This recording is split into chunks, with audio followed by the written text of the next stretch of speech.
What I think is really interesting is that this whole movie began as a fake documentary, I think, that the director made when he was a teenager. And I feel, Really? yeah, he made it the Dirk Diggler story when he was like 16 or something. And then when he was making his second film, it's like what you want it to be, and he just went, I want it to be the Dirk Diggler story. And to be honest, I watching it this time around, it does feel like a very childish film. Is like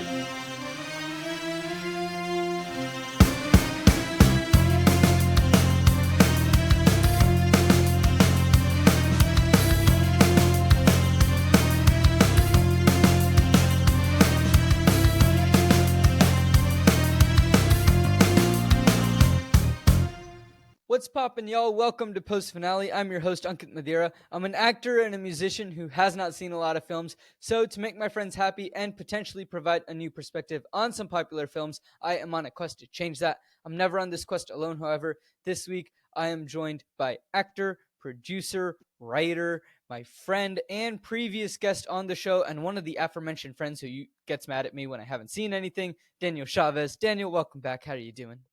hello, I'm good, I'm good. Yeah, I'm really excited about this episode. I am as well. You recommended it. So, for Hmm. anyone that doesn't know what we are talking about, we are going to be continuing our discussion on the film Boogie Boogie Nights. Nights. Yeah, This is my disclaimer. If you are under the age of 18, maybe don't listen to these episodes. I this is my appreciate your disclaimer. support. If you're This is between just my 12, disclaimer. if you're between 12 and 18, you're gonna love this film. Um, Hey, that we was have me. both disclaimers. We're fine. We're fine. Hmm. Hmm. It's all good. Hmm.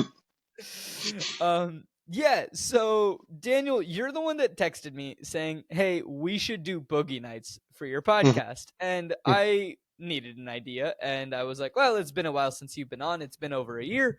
Let's invite you back on. You've got some projects coming up, which we'll talk about at the end of the episode, as always." But I Hmm. was like, "Yeah, let's have you back on. It'll be nice to chat."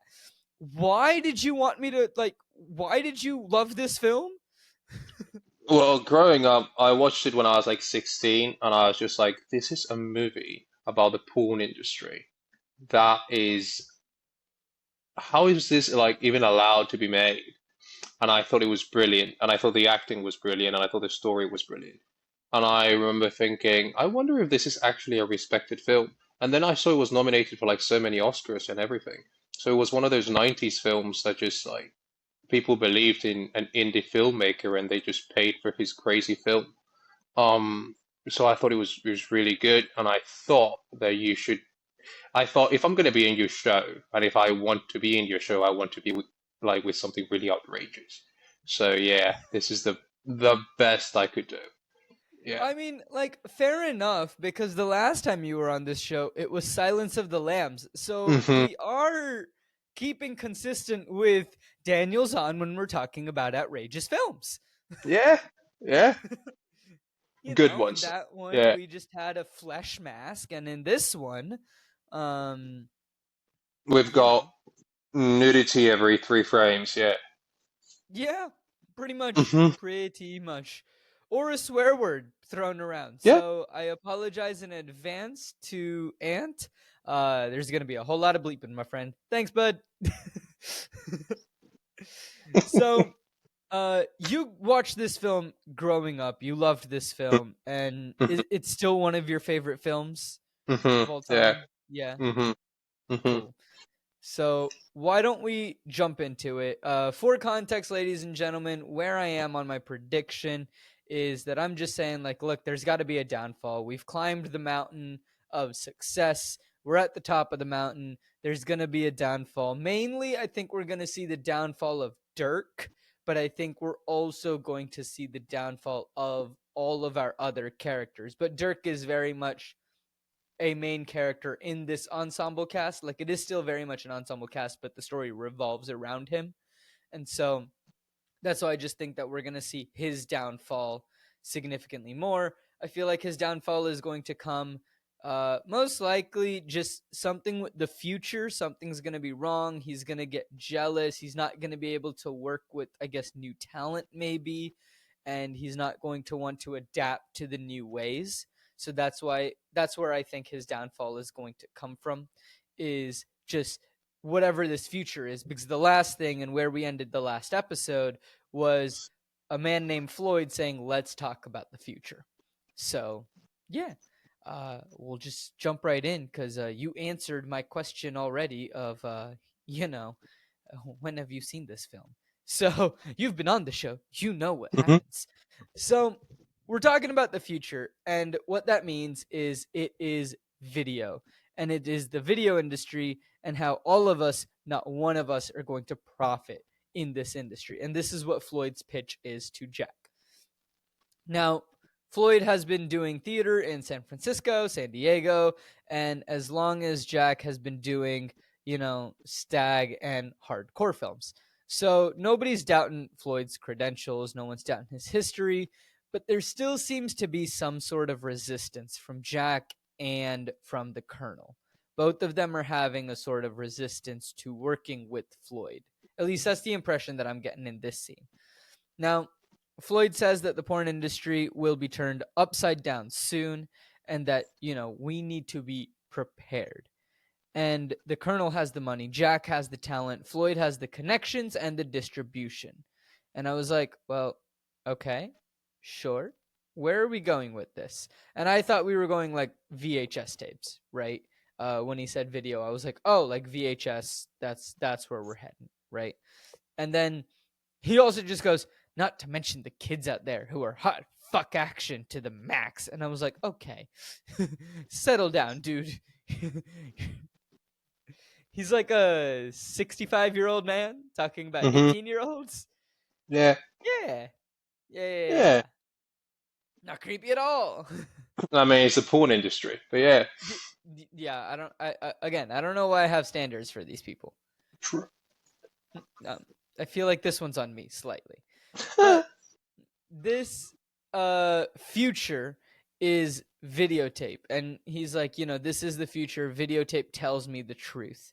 And Jack seems to get offended at Floyd, and he's like, you came into my house to my party to tell me about the future, and that future is videotape, not film. And it's amateurs and not professionals. I'm a filmmaker, and that's why I'm never gonna make a movie on a videotape. And I was like, oh, is this how we start seeing the downfall of Jack as well? Is he also not going to adapt? Is it going to be a cohesive downfall altogether, crashing and burning? This seems fun because usually we see like different characters have a downfall in different ways. Um, Hmm. but maybe it's a group collective downfall. I'd be Hmm. intrigued if it is a group collective downfall. Hmm. So, Yeah. yeah. Yeah. I mean, it's interesting, I think, because I was watching this film this morning, which is a horrible time to be watching Boogie Nights, just in the morning.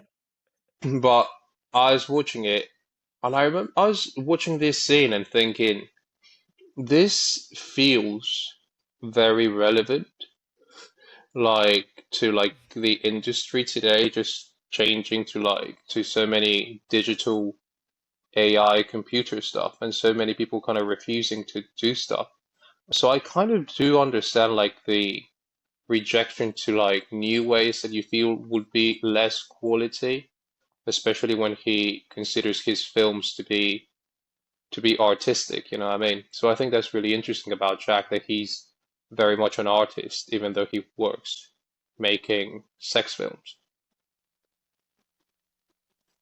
Yeah, I think, his art is just creating the sex films, but it is still in his eyes art. It's the Hmm. similar way of like, hey, someone's art is, you know, creating a masterpiece painting. Like that's their artwork. This is this person's Hmm. form of artwork. And he doesn't Hmm. view it as, exploitation or anything like that. He's like, Hmm. no, it is a pure film. But Hmm. this is also where I realized that they aren't talking about like VHS or anything. They're literally talking about filming it on a reel of film or using a video tape, Hmm. like a cassette video Yeah. tape to record it. Cause I thought that like they were just talking about VHS, and I was like, okay, why is no one just, offering the suggestion that, after the film is created, release copies on VHS so that it can be bought on tape? Hmm. But I didn't clock that until this line. I was like, why is no one saying this? And then I understood now that, like, oh, like he doesn't want to use this form of medium to Hmm. make the film. Hmm. Similar to like how, some people might have been like, I don't want to use drones. It Hmm. feels like drones are cheating. I don't know if that was the case, but like an example of something that like would have happened more recently, Yeah, a uh, digital for any camera, listeners. like filming Exactly. digitally. Yeah. A digital camera, right? Going from videotape to digital, like how does that change, right? Hmm. So then I started thinking, is this just the downfall of Jack? But not just is it a group downfall, but now I'm thinking that maybe Dirk and some of the actors leave Jack because Jack doesn't want to adapt to the new ways to video, and he wants to stick with film. So the actors leave Jack, and we see more of Jack's downfall, maybe, rather than Dirk's. I do still think that Dirk has to have a downfall, but Hmm.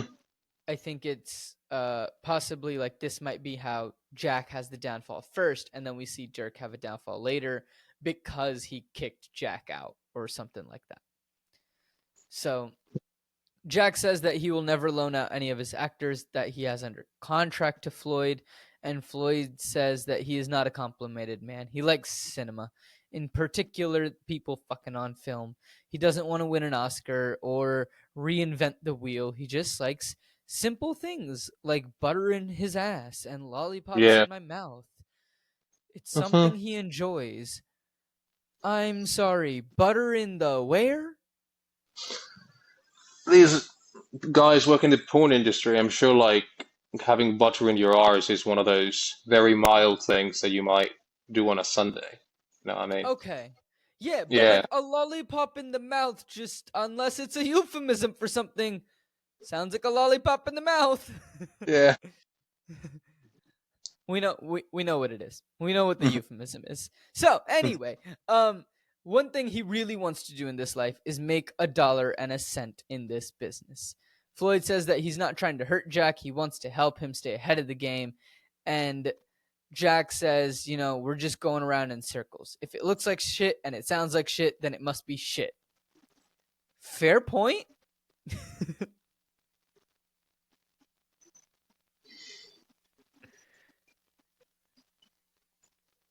I feel like, it's valid on the Hmm. shit comment. Like it's just like, yeah, I mean, I get where Jack's coming from as well of like, look, I'm not willing to budge, you're not willing to budge. Like why are we still having this conversation, right? Hmm. And Floyd says that Jack is holding on too tight and it doesn't look good. Film is too expensive and the theaters are already converting to video projectors. And, uh, Jack's just like, I've never heard this, but whatever. It's 10 minutes before the new year. I want to spend it with my friends. And he leaves and he just says, look, we will or will not continue this conversation. He heads out the door. Amber and Dirk, meanwhile, after having fun and sexy time in the bedroom and drugs, they come out of the bedroom and Scotty's waiting for Dirk. Scotty has a new Hmm. car and they head out front to go see the new car. Dirk gets Hmm. pulled to the side to meet Todd Parker, who works at Party Boys Strip Club and is a friend of Reed's. Dirk goes with Scotty, and Scotty asks him to close his eyes. And Scotty has a car, and it looks just like the one that Dirk has. Hmm. Um, and it's the one. It's like the red. It's not a Corvette. Do you know what type of car it is? No idea. It's a red sports car. Like, it looks really cool, especially for like the 80s. It looks very Yeah. like fancy. So Dirk goes with Scotty. He closes his eyes. Scotty asks him to close his eyes, and Scotty reveals his car. And it's a new car, and it looks just like the one that Dirk had. It's like that red. It's not a Corvette. Do you know what type of car it is? No idea. It's just like a fancy red sports car or something. I'm pretty sure Scotty Great. doesn't know what car it is either. Um, He doesn't. He just wants to be like Dirk and mhm, wants to like Dirk. yeah. He just wants Dirk to like him. And Scotty's like, "Well, I got it yesterday. Well, painted it yesterday, so the paint might be sticky." And I was like, "Yes, Scotty. Not rich enough to actually afford the car, but rich enough to get a paint job." Mhm, Like, there we go. Um, so then Scotty just starts trying to kiss Dirk, and Dirk pushes away, gets upset at this, and asks Scotty, "Why would you do this?" And Scotty says that, well, I mean, like, you look at me sometimes, and I just wanted to know if you liked me. And I was just like, Scotty, and anyone listening, there are ways to do this without ambush kissing somebody. mhm. Yeah, Mm-hmm. yeah, yeah. Um, yeah, yeah, He's yeah. so good in that film, the actor. Oh, this is like I have 2 months straight of Philip Seymour Hoffman Mhm, in this podcast right now, and mhm. I am thrilled Mate, he's brilliant. because I Yeah. just did Twister, Mhm, and now I'm doing this one. And when he showed up in this one, I was like, sweet, I just get more Philip Seymour Hoffman. Let's go. yeah. Mhm, um, yeah. So Dirk says that he does like Scotty, just not like that, right? mhm, And Scotty's like, "Look, can I kiss you on the mouth?" And Dirk's like, "No." And then Scotty apologizes, and he's like, "Look, I'm really sorry. I didn't mean to grab you like that or scare you."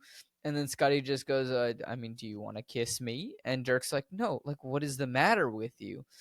And Scotty says that he's just really drunk. He's out of his head. And Dirk's like, "All right, man. Like, don't worry about it. I understand." And you know, Scotty just wanted to make sure that Dirk likes the car, and he's like, I do. Like, it's a nice car." They hug, they say that they love each other, and then Dirk heads back inside. Meanwhile, Scotty, poor Scotty, gets in his car and just starts crying, calling himself a idiot. mhm. Yeah, I just think Scotty is really confused. I think Mm-hmm. he just got really low self-esteem. I don't even think he's like gay. I just think he's just so sad and so confused, and he sees Dirk as this idol, and he just wants him. He just wants Dirk's approval, Yeah, and he doesn't know what to do to get it. yeah. I don't even think he just is like he's just idolized him so much. Yeah. Yeah, I'm And not I really. think, like, maybe Scotty's bi, Maybe. Yeah. possibly. But I think, like you said, it's not so much like he wants a relationship with Dirk Mhm. or anything. He just idolizes him. Mhm. And this was his way of trying to get close to his idol Mhm. and Yeah. having a close intimate moment with his idol. And it just kind of backfired for the guy. Yeah, which is really sad in a way. Yeah. I mean, I think just the acting is so good that you just go like, oh, you should be loved. But yeah, he was just looking for approval. Yeah. And I Yeah. mean, like, he did still get that, but then I think, like, the reason that he's calling himself a fucking idiot is, for doing that kiss and everything Mhm. like that. He's like, I shouldn't have done that. Like, I should have just left it at, I wanted approval, Mhm. right? Like, let's get approval. And maybe also the timing was bad to get the approval. Like, you don't do this 10 minutes before midnight going into a new decade when you're at a party with all of your friends. Mhm. Yeah. um because Scotty was like, "Do you want to go for a drive?" And Dirk was like, "No, like, not right now. Like, it's almost midnight. Like, we should get back inside." Mhm. So, yeah. Um, but I do feel bad for Scotty. I'm like, oh, poor guy. Like, I hope that, like, this isn't the last we see of Scotty, and it's not just like, he is out of the film now because he's out of Dirk's circle after this incident. Mhm. So, meanwhile, the party, it is 2 minutes to the new year, and Bill is at the party, and he seems to be looking for his wife. And I was like, she's off sleeping with someone else again, Hmm. isn't she? And they're doing the countdown, and Kurt is just like, yo, Bill, like, we're doing the countdown. And Bill is asking about his wife, and he's like, I don't know, but like, just come over for the countdown. It's the new year, like, let's have some fun, right? And Bill hears some noises, and he heads to the bedroom where, presumably, because we don't see anything, we see his wife having sex with someone else. And he just seems to be hurt by it. And instead of an outburst, he just starts walking out of the house and heads to the car. And he goes into the car and gets something. It's not exactly clear. And I'm like, is that a gun? Is he going to shoot his wife? He heads back into the room. And hey, guess what? It's a gun. He shoots his wife and the guy she was probably fucking. And then the others all realize, because they're like, two, what? And then like there are gunshots, and everyone's like, ah, like, where's everyone's panicking? It's like, where's Jack? Where's Jack? And I'm like, did you seriously think this is an assassination attempt on a porn director?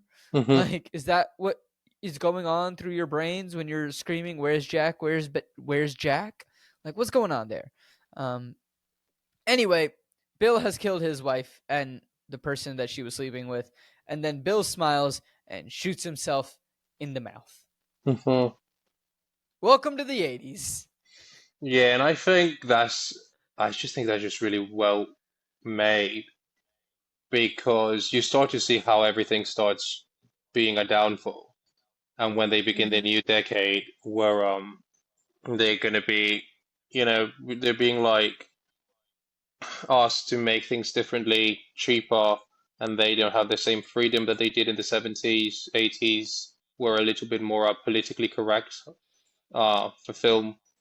And yeah, and Right. when they begin with a suicide, which is and yeah, and violence, which I think is really well like foreshadowed for what's about to happen. You know what I mean? I'll keep that in mind because I have no idea what's about to happen. Okay, okay, that's all right. um, Let's uh, yeah, I mean, like, I figured it was downfall is going to be in the 80s, yeah, but I'm curious on how that downfall works, per se, yeah. right? Cause I don't know.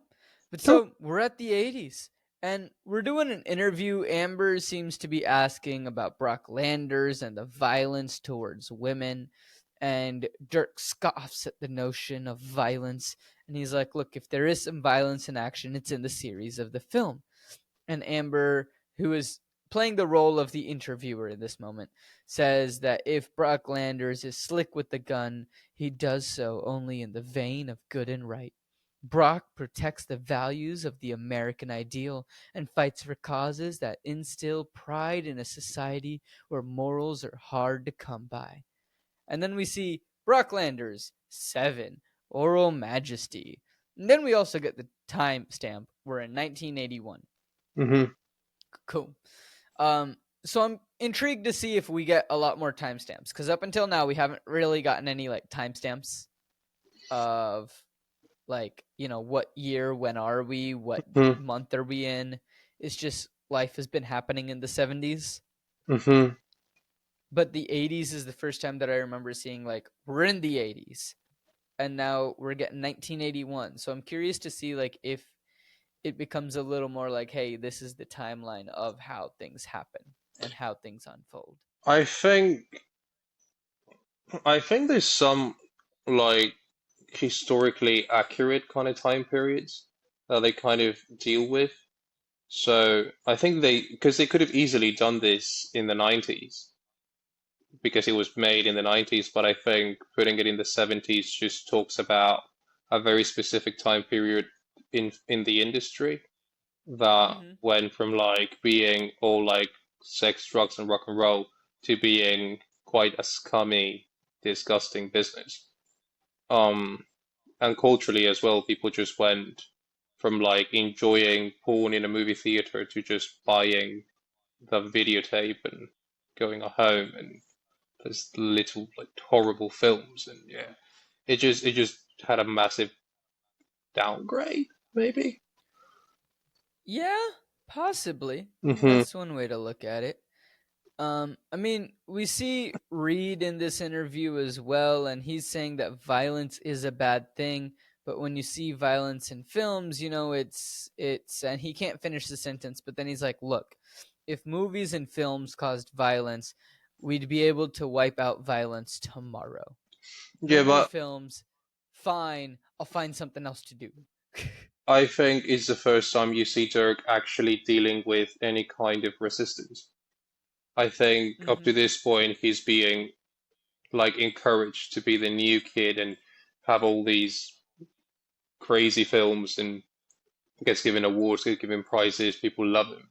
And this is the first time that people kind of question what he's doing and he's not happy about it. He's annoyed. Exactly. Yeah. Yeah. It's like the He's time. kind of getting that like ego of I Mm, am the best, yeah. right? I've been awarded all of this. Like, stop questioning what I'm doing. Like, I Hmm. know what I'm doing. I'm the best, and he's getting that cockiness and arrogance about him. Yeah, and I feel people like the audience's morals have started changing as well. Like they Mm-hmm. don't seem to be as in line with him as they used to be 3 years Right. ago. Hmm. Yeah. Yeah. Um. But I mean, like, Reed's comments about the violence thing is very interesting, and I'm Hmm. like, you know what? Like, that's a valid point, right? Like, if movies and films were what actually causes violence, then fine, we'll cut out the violence. Hmm. Like, it's not what causes the violence. And then, violence plagues us as a society, is what Reed says. And it's very true. Like, there's always violence. And, you see violence in nature. Like, violence is a natural thing. The world doesn't work without it. Yes, there should be significantly less of it, and I'm not saying that war is good or anything like that, but like, just the way the food chain works, Hmm. a lion chases down a gazelle for food. It's not exactly a "hi, would you please lay down your life so that me and my family could eat?" Of course, sir, I would be happy. No, it is a full on chase and swipe and violence. So, like, violence is always around, but we need to do a better job as a society, just like, not inflicting it on each other for any reason. Hmm. But yeah. And then Dirk makes another very pointed statement, which I agree with, is he's like, I'm playing a character. I'm Dirk Diggler. Brock Landers is a character that I'm playing. And that's a very valid point that both of us as actors can agree with. I mean, I always find it funny when people are like, oh, I hate this person. And I'm like, why? And they're like, oh, well, like, he's just like this. And I'm like, you do realize that you're just describing the roles that they play, Hmm. and they just are a really good villain. But Like, what I think is really interesting is he says he's Dirk Diggler. He's not. He's he's Eddie not. He's not. Adams. Yeah, he's like a most generic kind of 17-year-old, and now he's behaving as if he was like a big movie star. And he believed, Mm-hmm. like he completely changed his way of perceiving himself. And Yeah, his entire identity. yeah, I think he just feels like a big, big movie star. Yeah. Yeah. And he's been built up to that, Hmm. right? Yeah. Um, but I mean, still, in the sense that, like, what I'm saying is, like, he makes a valid point. Like, Brock Landers isn't him, even if Yeah. he views himself as Dirk Diggler and not Eddie, Hmm. not the sweet little kid Eddie that we met back at the beginning of this film. Hmm. Um, he views himself as Dirk Diggler, but Dirk Diggler is not Brock Landers. Yeah. They're different people. Like, he's an actor, he's playing a role, Hmm. right? So Roller Girl in this interview thing says that he is very special. I'm assuming they're talking about Dirk, and Hmm. she's just like, he can fuck hard and gentle. He's the best. And I'm like, okay, Roller Girl, sure. Um, Dirk says that he's got thousands of letters from people telling him how much he has taught them things, made their love lives better, Hmm. and it isn't uh and what he's doing isn't a go out and have sex with 10 million people and how to get a girl off. It's about how to get your wife off. If only people did this before, we could have saved millions of marriages, but I've at least saved 1,000. Hmm. And I'm like, what? Well, I think it's really interesting is that this whole movie began as a fake documentary, I think, that the director made when he was a teenager. And I feel, Really? yeah, he made it the Dirk Diggler story when he was like 16 or something. And then when he was making his second film, it's like what you want it to be, and he just went, I want it to be the Dirk Diggler story. And to be honest, I watching it this time around, it does feel like a very childish film. Is like very is literally written by a very young, like it's very silly humor, and it's about sex and drugs, and it just feels like Dirk, like this very young guy going into the world of really exciting things. Yeah, I just wanted But to. I think that's why the film works, Hmm. right? Is because the writing, like you just said, it kind of feels like it's childish, it Hmm. feels like it's young, it feels like this. But like that's how these people would have actually talked. Yeah, that's what Like it. Hmm. Dirk would make the childish jokes. Hmm. Like, these are the jokes that would be made by a 17, 18-year-old kid at the beginning of this film, Hmm. right? These are like ways that people actually talk. And I think like that's interesting. Like if everyone was like well versed and talking Yeah. well, I'd be like, okay, first of all, no. Hmm. Um, I mean, my last guest, Jack, he did a project on the porn industry for school. Wow. Yeah, right? Wild times. But like, he saw an interview one time, and listeners, you all know this if you've listened to the last couple episodes, but Daniel doesn't, so I'm going to fill him in. But he saw an interview where one of the porn actresses was just like, yeah, the hardest part is learning lines. Wow. Wow. That's the hardest part is actually acting. The sex Yeah, part is the easy bit. That's interesting. that's the easy bit. Having sex on camera, not an issue. Yeah. No, no. What are you talking about? Very simple things. Of course. Sarcasm. Hmm. So, um, this is one of those podcast episodes where, like, I feel like I need to point things out because I'm Yeah. like, oh, things will be taken out of context. Hmm. Hmm. So, Hmm. um, yeah. Thanks for this because I'm doing this because you texted me. Yeah. I mean, I am enjoying the film. Like, don't get me wrong, I am enjoying this film, Hmm. and I am intrigued by it, and it is a very interesting storyline. But then we have Dirk, and he's with Jack, and he's like, "Oh, Jack lets me block all of my own sex scenes," and then Jack just goes, "Yeah, that isn't true." Fantastic, and you know, he's just like, look, it's jealousy, deceitfulness, vindictiveness, all of that stuff. But what can you expect when you're on top?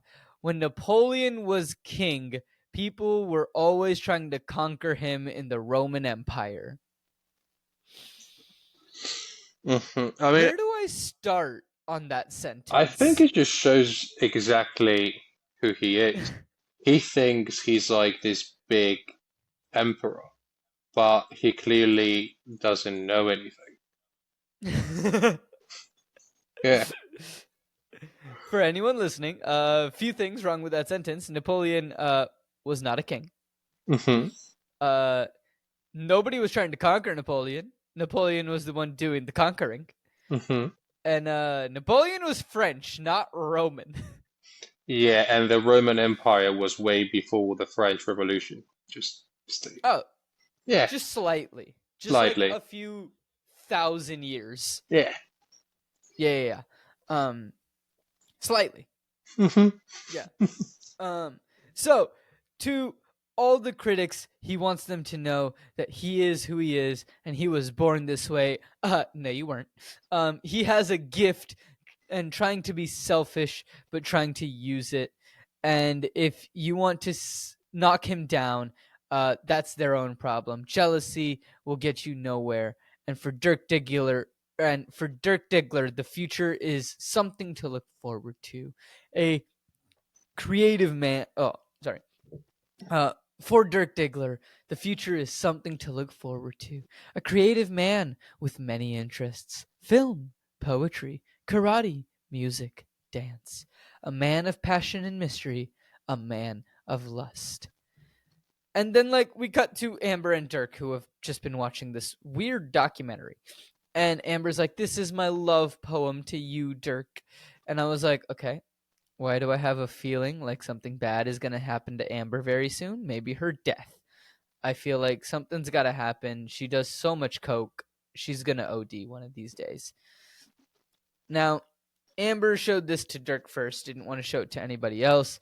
And then Dirk's like, "No, it's really good, but I think we should cut the part where Jack is talking about blocking the sex scenes." So again, it's this idea that like Dirk thinks he's bigger and better than everybody else. Mhm. And we can see where this downfall is coming from. It's showing up. It's gonna be there. So they're at Jack's place, and Jack gets a call from the colonel on the phone, and he's like, "All right, hold on, like I'll be right there." Now, the colonel looks quite rough, and he is in jail. And I'm like, Jack's gonna be forced to work with Floyd, isn't he? Mhm. Now, the colonel looks happy while he's in jail, at least at the start of this conversation.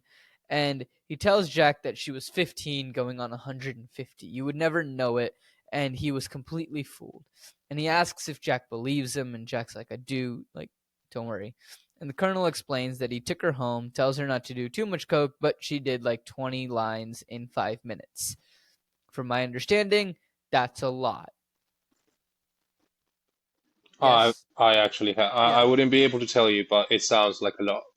Yeah. Cool. Sounds like a lot. Cool. I don't know if you like have experience not No, necessarily doing no, it, but like if you just know that it's a lot or not. no. I mean, it sounds like a lot. It sounds like It 20 of sounds like a anything. lot. Like 20 beers would knock me down. So like 20 lines of coke would probably kill a horse. So yeah, Yeah, 20 of anything yeah. seems like a lot.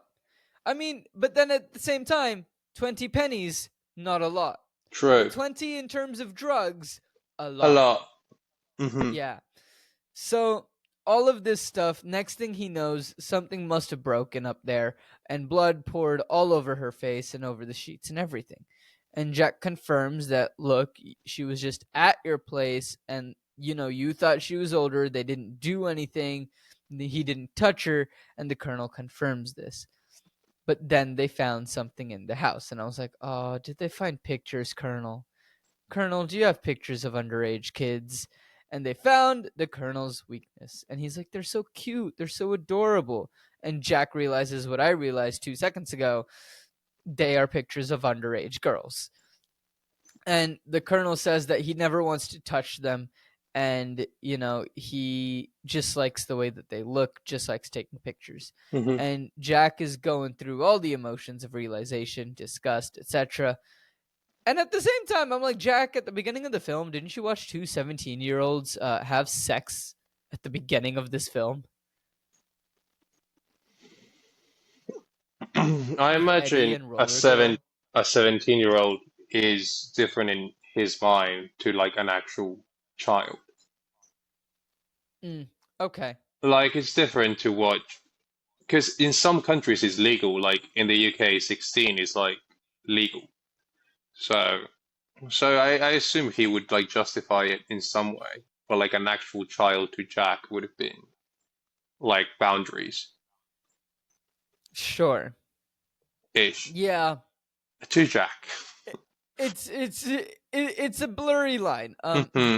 Under Still underage, but fine for Jack. Boundaries.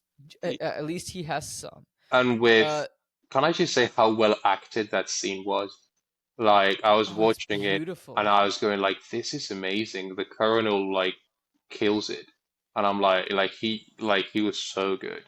And and actually whilst watching it, because I watched it this morning, I had not really realized that like as I thought that they would find funding somewhere else. like they would still be able to do what they did, but they had to go to yeah, the alternative seemed to be the guy that already made the offer. You know what I mean? Yeah, and that's why I was like, great, it's gonna be Floyd, because why would they introduce a new character Yeah, more than halfway through the film? yeah. hmm Um, So that's really heartbreaking to Jack more than lose. I mean, one, he realized that he's working with a creepy pedophile. And the other yeah. one is realizing that his business is basically done and he needs to get going in a different kind of industry. Direction and industry, like, it's, and I think it's also realizing, like, hey, like, this person that I've considered my friend, hmm like, I I'm at a loss for words. Like, how Yeah, could he do this? and Like, I he think crossed a boundary that can't be crossed. and I think that represents the porn industry in general. Like when the coroner crosses the limits, is when the porn industry kind of crosses the limits as well, and it needs to be adapting and changing. You know what I mean? Hmm. It feels like he represents porn overall. So when he goes Yeah, to prison, that's when things change. Yeah. things change. They definitely take a turn. The colonel is asking Jack to tell him that he's his friend. However, the phone line cuts off. We can't hear the colonel, and the colonel keeps mouthing the words to Jack. Jack does not respond, and the scene changes. And that is where we're going to take a quick intermission. Hello, everyone. I hope you are all enjoying this episode of Post Finale. Thank you so much for listening to this episode. And if you enjoy the episode and you are having a good time, please make sure to hit the subscribe button if you're listening on YouTube, and hit that like button. And please be sure to follow the show if you're listening on any other app like Spotify, Apple Music, etc. It doesn't matter where you're listening for us. It just means so much that you are listening to this episode. And thank you all so much. It really does help out the show and the channel. So thank you all very much for tuning in. Now, if you are enjoying the content and you want to gain access to more content, you can do so by signing up for our Patreon.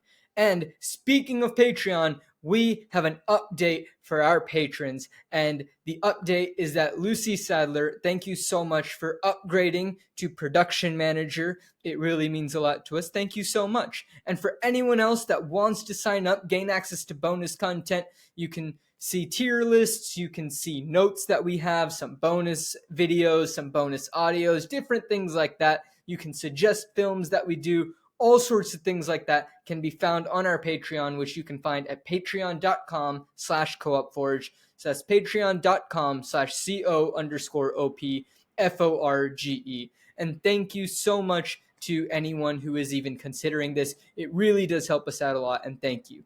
Now, be sure to also follow us on social media for Post Finale. You can find us at Post Finale Pod on Instagram and Facebook. And you can also follow Co-op Forge, where we post a lot of content as well, not just about Post Finale, but for all the shows that we host here on Co-op Forge. So that includes Seattle Across the Pond, and that includes Flip the Scripts. So if you want to follow that one on Instagram, TikTok, and Facebook, it is at Co-op Forge. So at CO_OPFORGE. And it really does help. The best way to help the show in a non-monetary way, if you want to do that too, is just to talk about the show. Word of mouth is the best way to help grow the show. Just reach out to a friend and be like, hey, you love films, or hey, I know that you need a reason to watch more films. Check out this show where the host is an actor who hasn't seen anything and he's confused most of the time on what's going on. It's silly. It's a fun time. He's really humble. It's a fun, great way to help the show grow. And talk about us on social media. It really, really does help. Thank you all so much to anyone who has done this in the past, anyone who will do this in the future. It really does mean the world to us. But that's enough of me rambling on. Once again, if you want to follow us on social media, it's at Post Finale Pod and at Co-op Forge, CO_OPFORGE. And if you want to sign up for the Patreon, again, there is zero pressure to do so. Listening to the show means so much to us. But if you want to do that, it can be found at patreon.com/coopforge. So that's patreon.com/ CO_OPFORGE. And let's get back to the show. So, meanwhile, Becky is off and she is getting married. Woohoo! It's December of 1982. Maurice is talking with Amber. He's dying to be in a movie with her. And he's like, look, imagine this. I am the ultimate Latin lover. That's quite good. Yeah, that was really good. And he's just like, there is no one better than me as a Latin lover. And I'm like, okay, Maurice. And Amber's like, I'll talk to Jack. Maurice, you ain't never been in a film. But I love the determination. Right? Reed's talking to Becky about her new husband, and they are moving to Bakersfield. Dirk makes it to the wedding, but he gets upset when he sees Jack talking to a guy named Johnny Doe. And he kind of looks like a younger version of Dirk, like just with the hairstyle and you know the style of clothes. And yeah, he looks like Dirk at the beginning of the film. Yeah.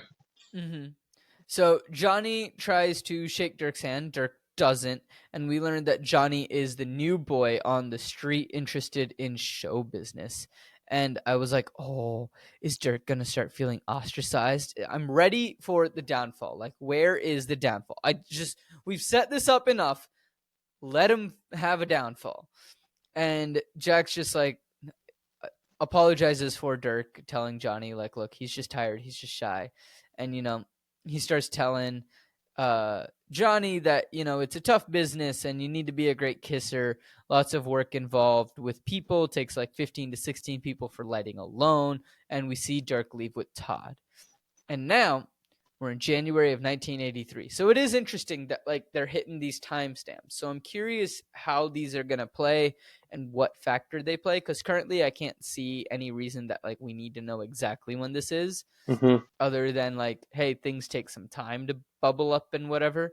But I'm intrigued to see like why it's going on like this. So Todd is telling Dirk that it's Crystal, just do the bumps. And Dirk just is like, shut up. And I was like, is Dirk's downfall due to drugs and jealousy? Again, at this point, I want Dirk to have his downfall. Like, just like crash and burn, buddy. Sever ties. Like, let's go. We've been on top of this mountain for too long. I'm ready for chaos. For me right now, it feels like it's dragging a little bit. Just like we could have sped a few of these scenes up a little, in my opinion. It just feels like in the middle here we're dragging a little bit to get to downfall. So, Roller Girl. I think you're wrong, but yeah, keep going. No, yeah. I mean, like I think everything that was needed is like kind of needed, but like I don't know. I just kind of want it to. I'm ready for it to happen. Yeah. Right? But I think they just keep giving you reasons why the downfall, which is very clearly is going to happen. They keep giving like context to make sure that you, as a viewer, you know why it's going to be happening.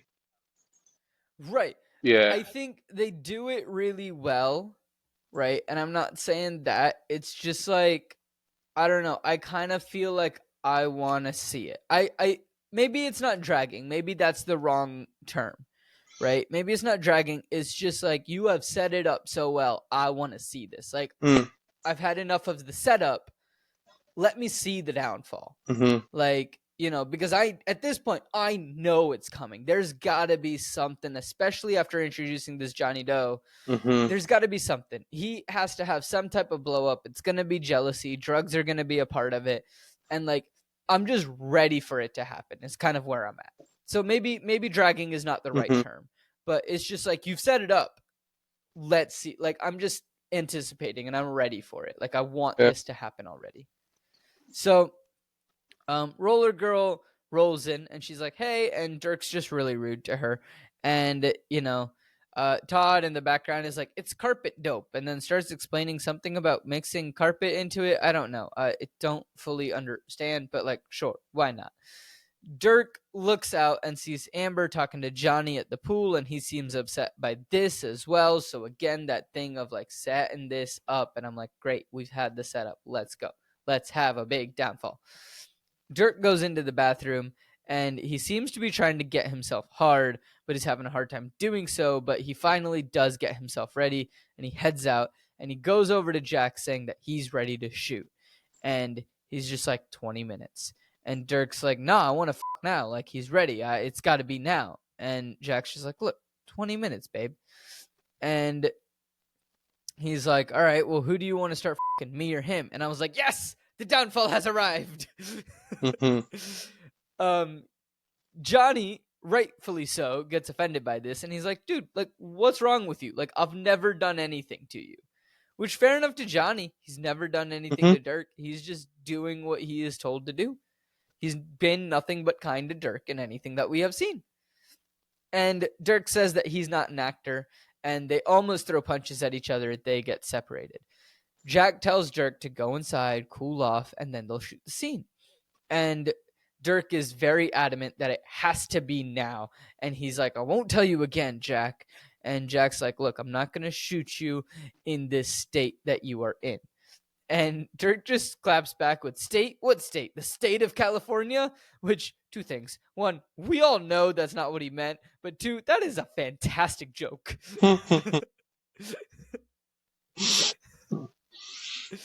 I mean, yeah, he's not. He probably did not remember that conversation too well. He was not sober. He was gone. No. Yeah. Very. Yeah. Very gone. Yeah. And Jack says that he has been up for 2 days, and Dirk's like, no, I haven't. And Jack's like, well, it looks like you haven't slept. And so Jack won't shoot him because he doesn't look good. Dirk says, you don't need to tell me anything. And it's just like, really? And Dirk's like, you're not the boss of me. And Jack's like, Yeah. yes, I am. And Dirk then is just like, oh, you think you're the king, huh? And Jack's like, yes. And then he shoves Dirk. Dirk yells at Jack not to touch him. Amber runs in to try to calm everything down. And Scotty and Reed are also there trying to help out. So I'm glad that Scotty's not like gone. Scotty's still part of the crew, and it's nothing like that. And, it was just, it was an incident that happened and they moved on. Again, I still feel bad for Scotty, but I'm glad he's not like kicked out, right? Dirk yells at Amber, tells her to shut up and that she isn't his mother and not his boss. And Dirk says that he is ready to shoot the scene. And he wants to shoot the scene. He's fine. And Jack wants him out of here. And Dirk's just like, fine, it's over. Okay, I'm done. Well, I think what he said to Amber is really mean. Like, I think that's the meanest thing he's done. Because she clearly just wants to be a mom to someone. She kind of picked him because she obviously, they show that her relationship with her son is not very healthy. So the fact that he literally attacks her where it's the most painful is just a really bad move. It's just really. And also, like, the fact that since Dirk has been a part of them, Amber's kind of She's been the mom. Looked out for him. Yeah. Has been the mom. Has been there for him. Been there to talk to him. Been there to comfort him. Even new skills like snorting cocaine. In the first scene they filmed, she's so supportive. It's so uncomfortable because they're obviously having sex, but she's being really mother-like. Supportive. Yeah, really supportive. Like, it's okay, honey, everything's gonna be fine. It's like really, really, really caring and really mother-like. Yeah. Yeah. So And yeah, he it's just basically burns every bridge he has in that moment. He's just Well, he burns, I think, the two of the biggest bridges that he has. yeah. Is he burns the bridge with Jack and he burns the bridge with Amber. Because I think a couple of the other bridges are still intact. Yeah. But those are the main one. But those are the two big ones. Yeah, the two big ones. The two big ones. And, it's almost like Jack and Amber were like his parents. Like, Jack took care of him kind of like a father and like looked out for him, tried to give him opportunities and helped him succeed, listened to his ideas at like, it wasn't like it wasn't a partnership. Yeah, right? and they come in with the idea for Brock Landers, and then Hmm. Jack's like, okay, like cool, like I'm Yeah. open to this idea. Let's see what comes out of it, right? And even And then, they he replace, learns that. because it's when, at the beginning of the film, when Eddie has a fight with his mom and dad. Well, his mom Mm-hmm. and his dad doesn't do anything, that he ends up going to Jack, and he kind of gets adopted by the porn industry. And Yeah, Amber and Jack, so is kind of like a mirror scene to like the beginning. It's like him but actually in having the the, flip, yeah, the opposite. At the beginning, he was kind of saying, "I'm going to be somebody. I'm going to do all these things." And in this one, he goes, "I am bigger than you. I'm the big one. I've grown so much, and you both like I don't need you." Which mm-hmm. is really interesting. It's really well written. It's a very well written scene, Hmm. and Jack, like I said, wants him out of here. Dirk says that it's over, he's done, and Jack's like, "Look, kid, I want you here." And the fact that he still calls him kid, Hmm. right? Like he still views him, and I don't think like he's calling him kid in a derogatory way, No. which is how Dirk takes it. Hmm. He's like, "Don't call me kid. You want to see me kick some ass? I know karate." Um, Hmm. but like He doesn't. Yeah. he's not using it as like a, oh, you're just a kid, you don't know anything. It's like, look, like you're younger than me, I care for you, Hmm. like I still want you here, Yeah. but like I need you to cool off. Hmm. Like you're hyped up on drugs, I need you to sober up and then we'll shoot the scene, Hmm. right? um which is fair enough. Now Jack gets mad at Dirk and tells him that he's fired at this Hmm. point. Which, you know what? Like, credit to Jack Yeah, that fair enough. he waited. Like, this scene is about like 3.5 minutes long, I would say. Like, altogether. It's Mhm. or about 3 minutes long, right? And he waited until the end of the scene to actually fire him. Up until now, like whatever yelling has been happening, whatever has been going on, Yeah, he's been patient. he's been patient. He's been upset, but he's been patient. He hasn't fired him. But now he fires him, and he starts advancing on Dirk, and people hold him back. And they hold Dirk back. They get in between, so they can't actually hit each other. Dirk says that he's the biggest star here, and that's the way that it is. And he's like, I want to fuck. It's my big dick. So everybody get fucking ready now, right? And it's a fantastic cut to Amber, who's looking so hurt, of just like, what in the world, like what is going on. Hmm.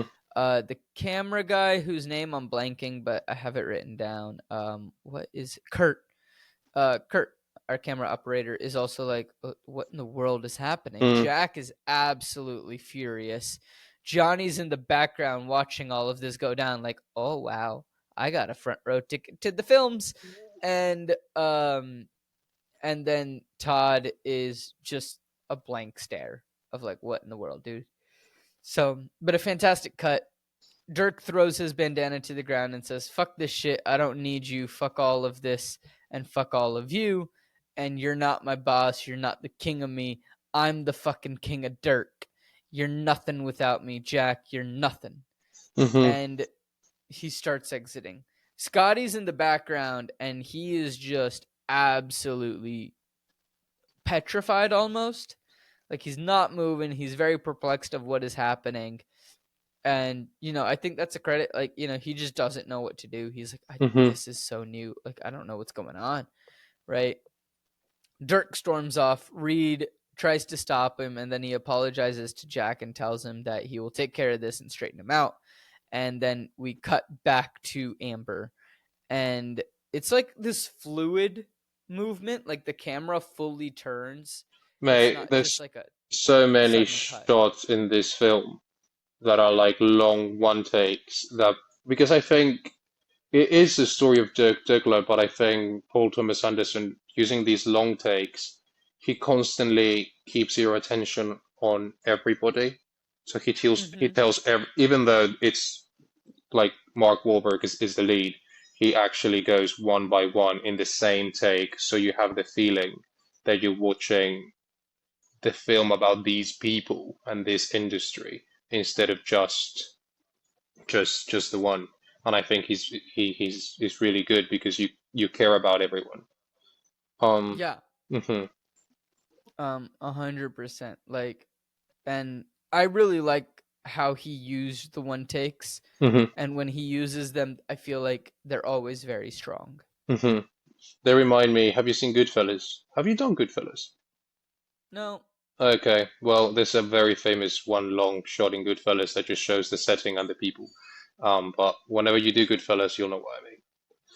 okay, sounds Cool, good. I'll take your word for it. cool. Yeah, at some point I'll see that film. Yeah, it's good. Yeah, my mom saw me watching a film the other day, and then and she was like, "Oh, like lovely," and I think it was The Great Gatsby, and she was like, "Oh, you're watching The Great Gatsby," and I'm like, "Yeah, I need to for Flip the Scripts, which is the Hmm. adaptations podcast that I do." Did you watch And the original or the Leonardo DiCaprio one? Baz Luhrmann, so Yeah, Leonardo yeah, yeah. DiCaprio. hmm Yeah, yeah. So we were doing that one, and she was like, "Yep." With how busy you are sometimes, like those are the only films that you actually watch at this point. Um, like Deadpool and Wolverine came out almost 3 weeks ago, and I really, really want to go see it, but I just have not had time to go see it. It's good. Yeah, Yeah. I really want to try to see it in theaters. I'm surprised that I've managed to avoid spoilers. No, I literally watched it on the Monday. So it came out on Friday, watched it on the Monday, and I knew already like three spoilers. Yeah, I've avoided spoilers, Okay, I'm so gonna I'm spoil really it for proud of you. myself. Wolverine No, is in the film. headphones off. I ain't taking this chance. Yeah. Can I put them back on? Yeah, yeah, go on. Okay. I ain't taking that chance. No, no, no, no, no. Cool. So, um, the camera focuses on Amber and she just walks away, and then the camera focuses on Scotty, who's just frozen and like hmm is like, "What in the world did I just witness?" Now it's March of 1983. We're at Sound City Recording Studios, and hmm Dirk is doing a demo. Reed is still with him, which is why I say that he didn't burn every bridge. He Every just bridge. burned Yeah. two. He burned the two most important bridges in my eyes, hmm for him. Now they're on take 7, and he sings whatever this demo song is. Reed is jamming out, and Dirk is definitely singing off key. And um, we're listening to it, and Dirk asks, "Hey, is the bass too high?" And Nick, the poor guy that's the sound engineer, is like, "No, like it's mixed, like it sounds right." But Reed's in the background, like nodding his head, being like, "Yeah, dude, the bass is too high. It's cutting away from your vocals." Yeah, and they don't know And anything so, about music. They literally have no, no idea what they're doing. But they believe, like, nothing. I genuinely wish I had Dirk Diggler's self-belief. That would be so healthy. Well, unhealthy, but he literally feels like he can do anything. Um, Yeah, yeah, yeah, he's delusional by this point. Yeah. he's delusional. But like, I wish there was like a hint of that, right? hmm Like the undelusional part of that self belief. You know what's really funny? I think Mark Wahlberg was more famous for his music when he was doing this movie, and I didn't even know he was a musician, like a rapper. He's a Uh, musician? he used to be, and I've never heard any of his music, but I think it's so interesting. Either he was singing badly on purpose, or yeah, let's not go there. Yeah, okay, cool. Cool. Yeah. So Dirk wants the vocals up and the bass down, and Dirk and Reed are working on a new song. Reed plays the guitar, he plays well. Dirk can't sing. Meanwhile, Jack is now shooting films with this Johnny dude.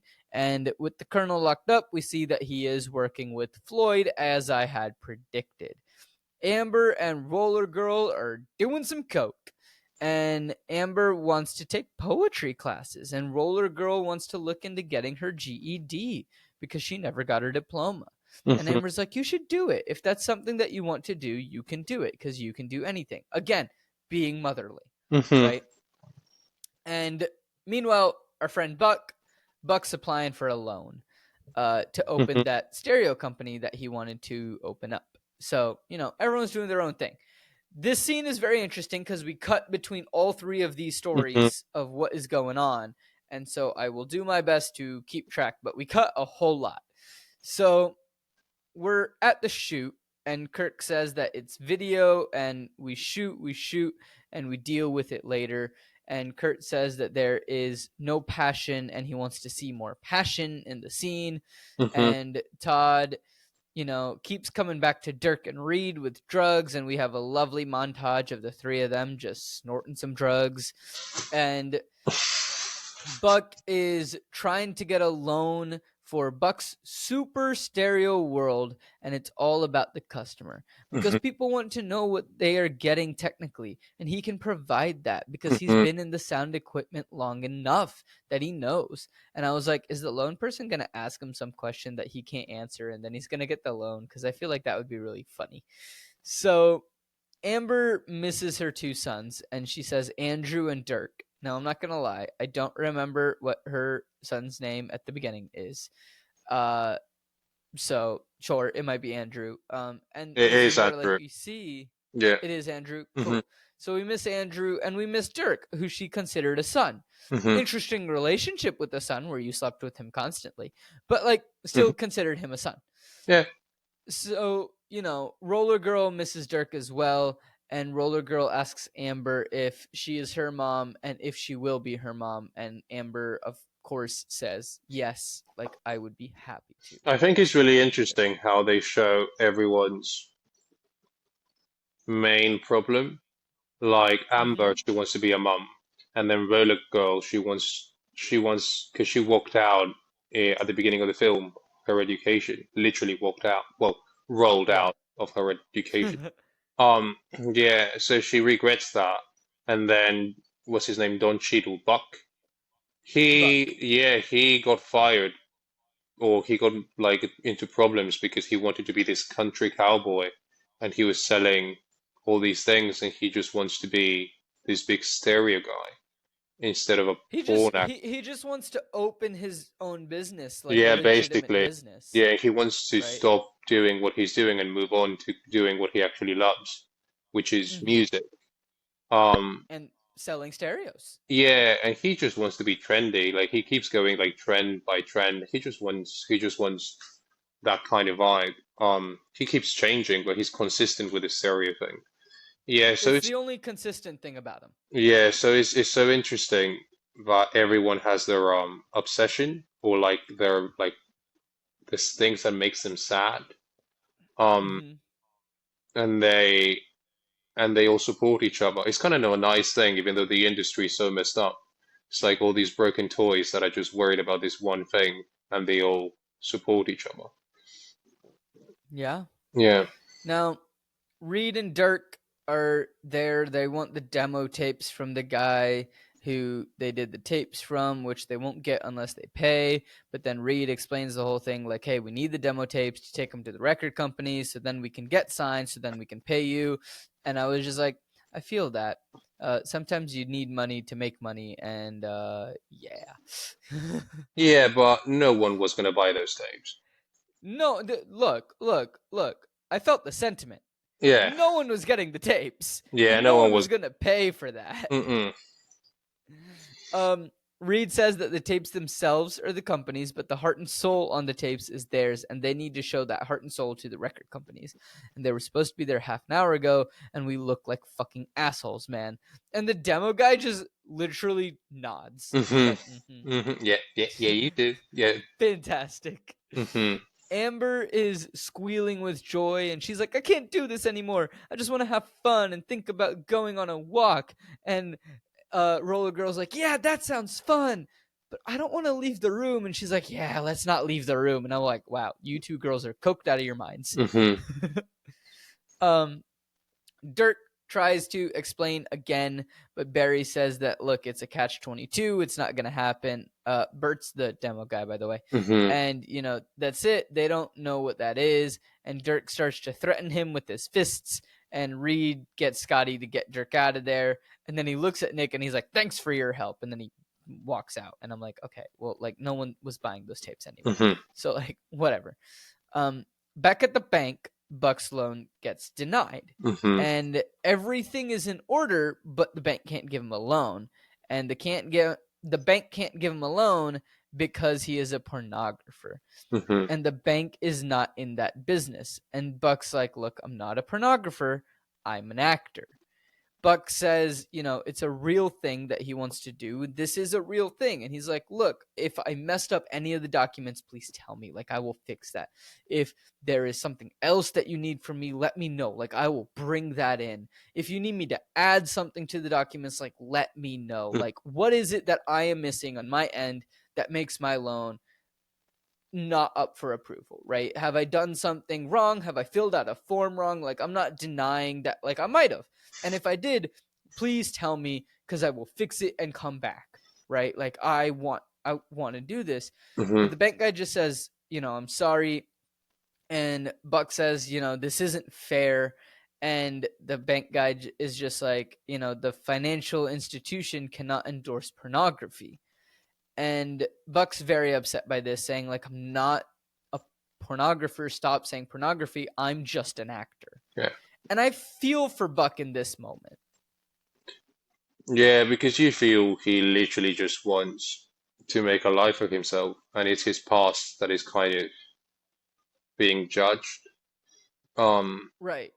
yeah, so the same reason he's trying to leave is the same reason that he's being held back, just because he was Mm-hmm. doing something that he was not, like, no one was happy with, neither society or himself. Um, Right. yeah, so he is in a catch-22 actually. Yeah, He's also there. yeah, And it's just like, and I feel bad for him because it's like, okay, like, yeah, and he's like, look, I was an actor. That was films that I made, but that's not everything, like, and I understand, like, that's what it is, but, like, I'm trying to not do that anymore, yeah. right? And it's just like, I feel bad for Buck in this situation. Now, Dirk is off doing some more drugs, and we see Jack. Jack's in a warehouse of sorts, and he asks Kurt how the film is. And Kurt's response is just, what it is, it is. And, because that's what you want to hear when you hear about a film that you are Yeah, creating. but it kind of just shows at the same time that Dirk did actually have some talent. Because Right. the new guy, he's not as, He's not suave. He's not yeah, sexy. he's a bit creepy. Like, I don't, like, Yeah. yeah, you don't want to be seeing an actor just be gross and misogynistic. That's just Mm-hmm. very uncomfortable for everybody watching. But the fact that Dirk actually came up with a James Bond suave character, it doesn't make it okay, but it makes it more appealing for an audience. You know what I mean? Right. Yeah, Yeah. yeah, yeah, definitely. Um, and it's this moment that we are going to end our episode. Woohoo! And we made it. We made Made it it! to the next part. Woohoo! Now, I am intrigued on how they're going to finish up all of these storylines. I feel like, let's see, for Amber, I think there's going to be some redemption for Amber in terms of being a mother. I Okay. don't I don't know if that's going to be Dirk coming back into her life or if that is going to be Andrew coming back into her life. Yeah. But I want there to be redemption for Amber. That's what I'm hoping for, right? Because throughout the whole film, she has been trying to be a mother. She might not be great at it for Andrew. So I don't know if Andrew's the one that comes back into her life. But I feel like there's going to be some redemption where she's the mother, Hmm. right? I think Jack will start producing lesser and lesser films, and so he will become obsolete in the porn industry as a director because the talent left, Hmm. right? I think for Dirk, things are just going to continue spiraling downhill and things are not going to be going well. Very possible that Dirk ends up in jail by the end of this film. Okay. Okay. For Buck, I really want Buck to get that loan. Hmm. Yeah. Like, I want him to be able to have his happy ending. He Hmm. seems to have found a person that loves him Hmm. in that blonde woman. Yeah. that he met at that party. Hmm. Yeah. Veronica or something? I don't remember her name. Yeah. Uh, but sure. It seems to have found love, but I want him to get that loan, right? Reed, I don't really know because like Reed doesn't really have any like major problems. He's just kind of like there with Dirk, similar with Scotty. Like they're just like there with Dirk. I think Scotty has his own issues, but I I think think Scotty has his own issues, but I don't think we're going to see no, but any I of those issues get even then resolved. even then I think Scotty he has some growing up that I mean from the kissing scene, I think he just needs to kind of find his center a little bit. And I think Mm-hmm. Reed is a magician, so he might actually Oh right, I do forgot that. about that. Yeah, that's the thing Yeah. that's his like obsession. Um, And he's good at it. yeah, he's good. And yeah, it's just really interesting. How this film is really well made. It's really well acted as well. Mm-hmm. Um, It is. especially actually watching it this morning, Don Cheadle is so good in this film. Like Mm-hmm. Buck is one of the characters that I left going like that was good, even though he's not in it that much. But yeah, Yeah. and it's really interesting that you predicting this film, you're predicting different things for different people. You're not predicting like everyone is going to have a happy or a sad ending. You're predicting very No. specific things. Yeah, I don't feel like everyone can have the same ending in this film. I Hmm. don't think it is because like even though it is the Dirk Diggler story as we've been talking about, it's also not. It's that weird again, kind of like a weird catch-22 where it's an ensemble cast with a lead in the ensemble. Yeah, and I think the director placed it in history in a period in which the industry and the kind of political climate is happening at the same time that the story's happening. So when the porn industry boomed, is when everyone was happy and dealing with things really well. And then when videotape came in and the porn industry declined, is when everyone is declining and finding things really difficult. So it's like Mm-hmm. the backdrop is like mirroring everyone's life as well, which I think Yeah, cool. I think the last one that I needed to predict there was Roller Girl. Oh yeah. I think she gets her GED and Hmm, potentially goes on to something else. maybe. Probably. Yeah. Maybe she works at a roller rink. Maybe. Or maybe she starts walking. Maybe. You know what? One step at a time. Let's get that GED. Well, Daniel, thank you so much for joining for this episode. If people want to find you for any upcoming projects that you have coming up, do you have anything to promote to the people? Where can they find you doing stuff? Things Yeah, like you that. can find me in danielc.acting on Instagram. And if you live in the UK, I'm going to be doing a play in November at the Barrows Court Theatre called Kindliness. I wrote it and I'm producing it, and it's going to be directed by a wonderful director, Mo Wilden Fosner. She's going to be directing it, and yeah, and it's going to be a lovely, lovely, lovely play. So please follow and look for tickets. They're going to be live September. So yeah, try and book as part of the Voila Theatre Festival. Lovely. Ladies and gentlemen, if that ticket link is live, we will make sure and link it down in the description along with Daniel's Instagram page for you to find. And if you are listening to this later than when it comes out, then we will try to go back and link that in there so Brilliant. that if you are listening to this in September, check the description. If not, head over to Daniel's Instagram, and I'm sure that there will be information about how Yeah, you can get tickets if I'll you're be in the UK. I'll be promoting it, and if you are in the UK, buy tickets. If you're not in the UK, you can also buy tickets.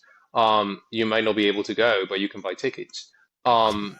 So thank you so much. Yeah, Yeah. No, thank you so much, Daniel. I look forward to chatting with you soon about the end of this film because I am intrigued on how all of this ends for everybody. But until next time, I'll catch y'all later. really and cheers, mate. Bye bye.